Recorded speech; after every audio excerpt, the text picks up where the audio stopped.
دیکھیں ہمارے نبی نے کتنے سخت الفاظ برداشت کیے ہوئے دین کے راستے میں. اس لیے اگر آپ کے گھر والے آپ کو کوئی سخت الفاظ کہہ جاتے ہیں، والد والدہ چچا کوئی بھی، نو پرابلم، ریوارڈ ہے انشاءاللہ اس کا.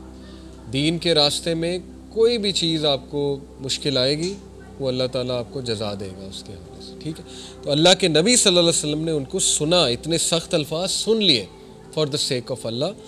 پھر اللہ کے نبی صلی اللہ علیہ وسلم نے ان سے یہ کہا، okay I will leave but please don't tell the Quraish I came.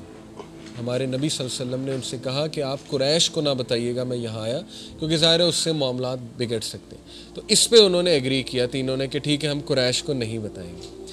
اب اللہ کے نبی صلی اللہ علیہ وسلم نے ہمت نہیں ہاری، تقریباً 1 ہفتہ طائف میں رہے، روایات میں آتا ہے تقریباً 1 ویک رہے.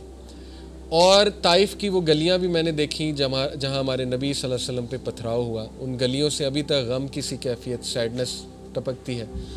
اور میں نے وہ مسجد بھی دیکھی، مسجد عدس، حضرت عدس تھے نا جو غلام تھے جو نبی اکرم صلی اللہ علیہ وسلم کے پاس انگور لے کر آئے تھے، اور اللہ کے نبی صلی اللہ علیہ وسلم نے ان کو دعوت پیش کی تو انہوں نے اسلام قبول کر لیا. کرسچن سلیو تھے حضرت عدس، تو وہاں اب انہوں نے مسجد عدس بنائی ہوئی ہے، چھوٹی سی مسجد ہے.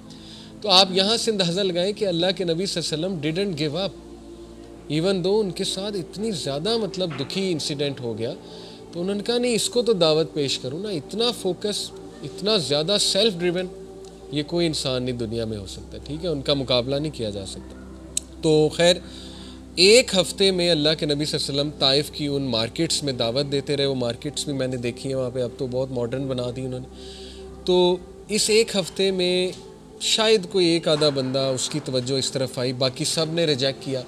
وہ 1 آدھا بندہ اس طرف توجہ کر ہی رہا تھا تو تب یہ واقعہ پیش آیا پتھراؤ والا، کیونکہ پھر وہ ان سے برداشت نہیں ہوا. وہ اتنے زیادہ ایگوئسٹک لوگ تھے کہ ایک بندہ ان کی بات کھڑا ہو کے کیوں سن رہا ہے. تو حضرت زید بن حارثہ یہ پورا واقعہ بتاتے ہیں نا کہ پھر کیا کیا کہ انہوں نے کچھ بینڈٹس کو ہائر کیا، وہ جو بدماش قسم کے لوگ ہوتے ہیں، اور انہیں پیسے پوسے دے کہا کہ اس کو جو ہے نا نکالو، یہ تو اس طرح سے نہیں جا رہا. تو پھر ان خبیث لوگوں نے، بدقسمت لوگوں نے کیا کیا کہ ہمارے نبی صلی اللہ علیہ وسلم کو پتھر مارے، اور ہمارے نبی صلی اللہ علیہ وسلم فیٹ تک لہو لہان ہو گئے. اور بچے جو ہے وہ پیچھے لگائے ہمارے نبی صلی اللہ علیہ وسلم کے، جو ہمارے نبی کو ڈیروگیٹری ریمارکس دے رہے تھے بچے. تو بہت ہی اسٹیٹ آف شاک میں ہمارے نبی صلی اللہ علیہ وسلم جو ہے وہ ایک جگہ سے دوسری جگہ گئے. بلکہ میں آپ کو روایت سنا بھی دیتا ہوں کہ ہمارے نبی صلی اللہ علیہ وسلم نے باقاعدہ خود بتایا کہ I didn't know where I was until I reached قرن الصعلب.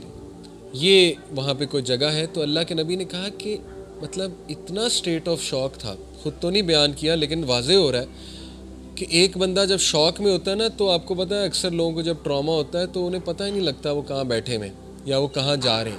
تو اللہ کے نبی صلی اللہ علیہ وسلم نے خود بیان کیا کہ میں ایک جگہ سے دوسری جگہ چلا گیا اور مجھے پتہ بھی نہیں لگا، کیونکہ یہ ایکسپیکٹ ہی نہیں کیا تھا. کئی بار ایسی چیزیں ہو جاتی ہیں کہ بندہ ایکسپیکٹ بھی نہیں کر سکتا. ہمارے نبی نے خود کہا کہ میں نے ایکسپیکٹ نہیں کیا تھا. اللہ تعالیٰ نے ظاہر ہے ہمارے نبی کا سٹیٹس بھی بلند کرنا تھا، اور اس میں ہمارے لیے بھی بہت سے لیسنز ہیں. تو بعد میں دیکھیں وہ فرشتوں نے کہا بھی کہ اس کو کچل دیتے ہیں ہم. حضرت جبرائیل کے لیے کیا مشکل ہے، ایک پر مارے پوری بستی الٹ جاتی ہے. لیکن ہمارے نبی کی بصیرت کہ نہیں، یہاں سے اچھے لوگ آئیں گے. اور یہ اصل میں یہ جگرا ہے، یہ کریج ہے کہ اس مومنٹ پہ پازیٹیو رہنا. اس مومنٹ پہ جب پیک پر آپ پہ غم آیا ہو، یہی لیڈرشپ ہوتی ہے. لیڈر جو ہے نا وہ اپنے جذبات کو حاوی نہیں ہونے دیتا، وہ ہمیشہ وائز ڈیسیجنز لیتا ہے. اور ایسا ہی ہوا. طائف کے علاقے سے بہت سے ائمہ اکرام آئے، اور حضرت ابن عباس بھی اپنی زندگی کے آخری مرحلے میں طائف میں سیٹل ہوئے. وہاں مسجد ابن عباس بھی ہے، اور ان کا جو ہے وہ قبر بھی وہیں پر ہے. ابن عباس رضی اللہ عنہ کی مفسر قرآن ہے ابن عباس رضی اللہ عنہ. تو دیکھیں کتنا فائدہ ہوا. ہمارے نبی صلی اللہ علیہ وسلم نے اپنی پرسنل ریونج کے لیے نہیں کیا. انہوں نے کہا کہ نہیں، اللہ تعالیٰ یہاں سے ضرور لوگ ایسے اٹھائے گا. وہ دعا جو ہے میں آپ کو سنانا چاہتا ہوں کہ اللہ کے نبی صلی اللہ علیہ وسلم جب بیٹھے اس درخت کے نیچے اور رو کر انہوں نے اللہ سے، اب دیکھیں اس میں کتنی بے بسی اور اس دعا میں کتنی اللہ تعالیٰ سے کلوز ایفیلیشن واضح ہو رہی ہے. Close affiliation. O Allah, to you I complain of my weakness of strength and my helplessness and loneliness before men. اے اللہ میں صرف تیرے سامنے اپنی کمزوری کی جو طاقت کے حوالے سے میری کمزوری ہے، ظاہر ہے مینٹل اسٹرینتھ کے حوالے سے، فزیکل اسٹرینتھ کے حوالے سے جو کمزوری ہے، اینڈ مائی ہیلپ لیسنس اپنی بیچارگی اور اپنی لونلینس بیفور مین صرف تیرے سامنے شیئر کرتا ہوں. You are the most merciful and the Lord of those who are humble and weak and you are my lord.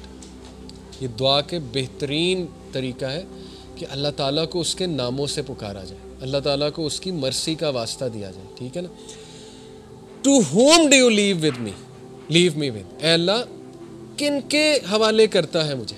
سبحان اللہ. دیکھیں کتنی محبت، کتنی ایفیلیشن آپ نے کرنی ہے. اللہ تعالیٰ سے جا کر بات کریں کہ اے اللہ کیا میں اس طرح زندگی بسر کروں گا. کہیں اللہ کو کہ اللہ کیا میں ڈی موٹیویشن میں، کیا تیرا بندہ انرجی لیس زندگی گزارے گا، کیا تیرا بندہ جو ہے وہ کبھی کھڑا نہیں ہوگا. اللہ تعالیٰ کو بڑا پسند آئیں گے یہ الفاظ. I am sure about that. تو کہا اے اللہ کن کے حوالے کرتا ہے مجھے. To somebody who is a stranger that will treat me harshly. اے اللہ ایسے شخص کے حوالے کرے گا جو اسٹرینجر ہے، جو میرے ساتھ اس طرح کا رویہ اپنائے گا. اور to a close relative whom you have given ultimate power over me. سبحان اللہ. یا مجھے ایک ایسے رشتہ دار کے حوالے کرے گا جو مجھ سے اوپر ہے پاور میں اور جو مجھے اوور پاور کر جائے گا. ابو لہب کی طرف اشارہ ہے. اللہ اکبر. یعنی کھل کے کوئی بات نہیں چھپائی. حالانکہ اللہ کو سب پتہ ہے، آپ کی دل کی بات پتہ ہے، لیکن نہیں کہا اے اللہ ان کے حوالے کر دے گا مجھے. ایز لانگ ایز، پھر کہا اے Allah as long as you are not displeased with me nothing else matters. اے اللہ جب تک تو راضی ہے کچھ میٹر نہیں کرتا. یعنی رو بھی رہے ہیں، شکایت بھی کر رہے ہیں، ساتھ میں اکنالج بھی کر رہے ہیں کہ اللہ بس تو راضی رہے، لیکن یہ کہ یہ میرا دکھ ہے. اور پھر کہا except for the fact that your protection from tribulation, your ease and comfort is more easy for me. لیکن اے اللہ اگر تو مجھے پروٹیکٹ کرے گا، اگر تیری طرف سے ہیلپ آ جائے گی اور تو میرے لیے آسانی پیدا کرے گا تو یہ میرے لیے زیادہ بلیوڈ ہے، یہ میرے لیے زیادہ ایزی ہے. اپنا وہ دعا بھی بتا دی. ٹھیک ہے نا. آسانی مانگی ایٹ دی اینڈ. او اللہ I seek refuge in your face that is the source of the light that gets rid of the darkness because of which this world is guided. کتنے خوبصورت الفاظ ہیں کہ اللہ تیرے چہرے کا جو نور ہے، جو کہ لائٹ ہے اصل میں اس میں پناہ چاہتا ہوں. اب یہ بڑے خوبصورت الفاظ ہیں. اللہ کو اس کے اسماء و حسنہ کا ایٹریبیوٹس کا واسطہ دینا یہ دعا کو بڑا پاورفل بناتا ہے. ٹھیک ہے نا. اللہ کے ناموں کا آپ کو پتہ ہونا چاہیے. تو کہا کہ اللہ میں اس کی پناہ میں آتا ہوں اور میں آپ کے چہرے کا جو نور ہے اس کی پناہ چاہتا ہوں، اور اس چہرے کے نور کی وجہ سے جو ہے وہ ڈارکنیس جو ہے وہ دور ہوتی ہے، اس لائٹ کی وجہ سے، اور تمام دنیا میں ہدایت ہوتی ہے. And I seek refuge in your face that your anger comes down. اور میں اس سے پناہ چاہتا ہوں، آپ کے چہرے کی پناہ، کہ اللہ آپ کا غضب جو ہے وہ یہاں پر آئے. It's your right to criticise until you are content. اے اللہ آپ کا رائٹ ہے، جو آپ کریں، آپ کسی کو کرٹیسائز کریں، آپ کسی کو دیں نہ دیں، یہ آپ کا رائٹ ہے Allah. And there is no power no change except with you and through you. جیسے ہم کہتے ہیں نا لا حول ولا قوت الا باللہ، کہ Allah no strength no power except by. اس دعا کو اگر آپ سمجھ لیں، اس میں محبت بھی ہے، اللہ کی تعریف بھی ہے، اور بار بار اکنالجمنٹ ہے اللہ کی، بار بار کہ اللہ تو پاورفل ہے، تو پاورفل ہے، اللہ تو راضی ہے تو سب ٹھیک ہے. لیکن ساتھ میں پورا دکھ بھی بیان ہو گیا اور ساتھ میں اپنی جو دل کی بات تھی وہ بھی مانگی. تو یہ دعا میں سمجھتا ہوں ہمیں سیکھنی بھی چاہیے، اور اس سے ملتے جلتے الفاظ ہمیں اللہ تعالیٰ کو ضرور پیش کرنے چاہیے کہ اللہ مجھے کھڑا کر دے، اللہ مجھے میرے لیے آسانی کر دے. اللہ میں صرف تجھ پہ اعتقاد ہے میرا، مجھے کسی اور سے کچھ نہیں چاہیے، میں صرف تجھ سے مانگتا ہوں.